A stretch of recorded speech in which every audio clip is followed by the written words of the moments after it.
একজন বাঙালি যিনি নিজের বিজনেসকে এক্সপ্যান্ড করেছেন একাধিক সেক্টর ও সেগমেন্টে। এই যেমন ধরুন petrochemicals, IT and digital services, real estate, investments, consumer business, specially women's ethnic ওয়্যারে।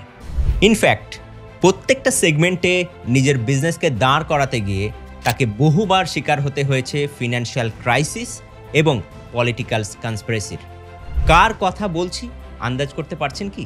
আগে হ্যাঁ, তিনি হলেন আমাদের বাংলার বোলপুরের ছেলে এবং দি চ্যাটার্জি গ্রুপের ওনার ডক্টর পূর্ণেন্দু চ্যাটার্জি।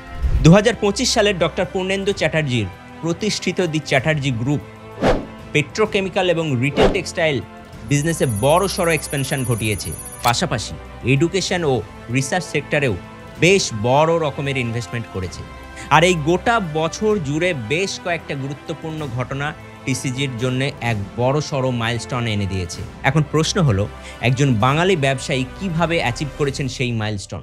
নমস্কার, আমি আলী কাউসার, একজন এন্টারপ্রেনিয়র, ব্র্যান্ডিং ও মার্কেটিং স্ট্র্যাটেজিস্ট এবং সেই সাথে MR group of colleges and হসপিটালসের সিনিয়র ভাইস প্রেসিডেন্ট। এই বছরটা টিসিজির জন্য ছিল একদম মাল্টি ফ্রন্ট গ্রোথ ইয়ার, যেখানে ইন্ডাস্ট্রি, টেকনোলজি, এডুকেশন এবং মার্কেট সব দিকেই দেশের ভবিষ্যৎ নিয়ে এগিয়ে চলেছে বাঙালির টিসিজি। কিন্তু কিভাবে? চলুন সেই সবই ডিপলি ডিসকাস করব আমাদের আজকের ভিডিওতে।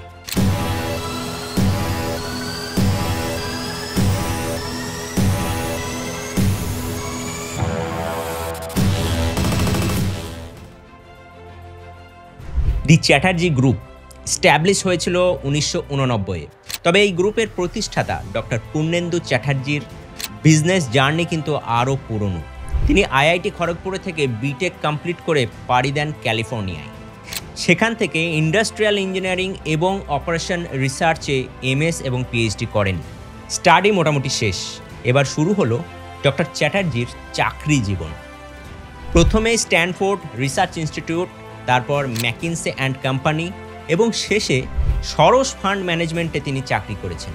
আর সেখান থেকেই তিনি গ্লোবাল ইনভেস্টমেন্ট ওয়ার্ল্ডে দুর্দান্ত অভিজ্ঞতা অর্জন করেছিলেন। বাঙালির ছেলে যার রক্তেই মিশে আছে ব্যবসা, সে কি শুধু চাকরিতেই থেমে থাকতে পারে? না, পূর্ণেন্দু চ্যাটার্জিও পারেননি। আর তাই তো তিনি স্ট্যাবলিশ করেছেন আজকের the Chatterjee group, means TCG.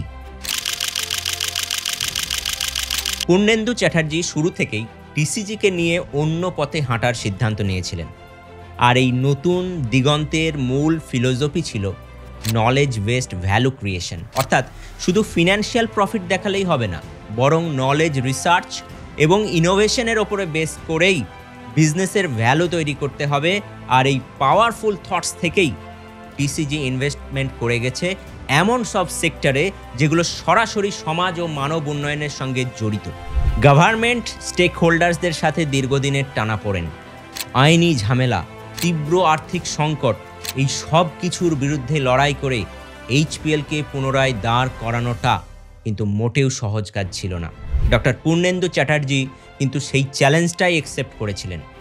এইচপিএলের ঘুরে দাঁড়ানোটা শুধু একটি শিল্প প্রতিষ্ঠানের রিভাইভাল নয়, বরং এটি আমাদের দেশের ইন্ডাস্ট্রির জন্য একটি রিয়েল লিডারশিপ ও স্ট্র্যাটেজিক রেজিলিয়েন্স কেস স্টাডি। আর এখান থেকেই আমরা শিখতে পারি কিভাবে লং টার্ম ভিশন, ডিটারমিনেশন এবং স্ট্র্যাটেজিক ডিসিশন একটা ভেঙে পড়া অর্গানাইজেশনকে ফের আলোর মুখ দেখাতে পারে। হলদিয়া পেট্রোকেমিক্যালস ও চ্যাটার্জি গ্রুপ মিলে প্রায় 2.7 বিলিয়ন টাকা দিয়ে মার্কিন কোম্পানি লুমাসকে অ্যাকোয়ার করে নেয়। আর এটা ছিল আমাদের দেশের কেমিক্যাল সেক্টরের জন্য এক হিস্টোরিক্যাল মুমেন্ট। 2025-এ পূর্ণেন্দু চ্যাটার্জির তৈরি টিসিজির মাইলস্টোন কী ছিল জানেন? প্রথমত, ভারতের লার্জেস্ট ওয়েল টু কেমিক্যালস উদ্যোগে অংশ নেওয়া।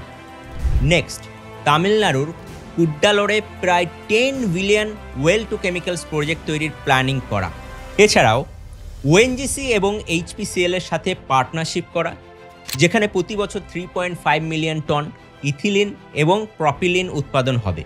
আর এই প্রজেক্ট শুধুই টিসিজির জন্য নয়, বরং গোটা দেশের জিডিপির ওপরে বড় ভূমিকা রাখবে বলেই তারা মনে করেছিলেন। এবছরেই টিসিজি প্রথমবারের মতো বিটুসি রিটেলে বড় এন্ট্রি নিয়েছে।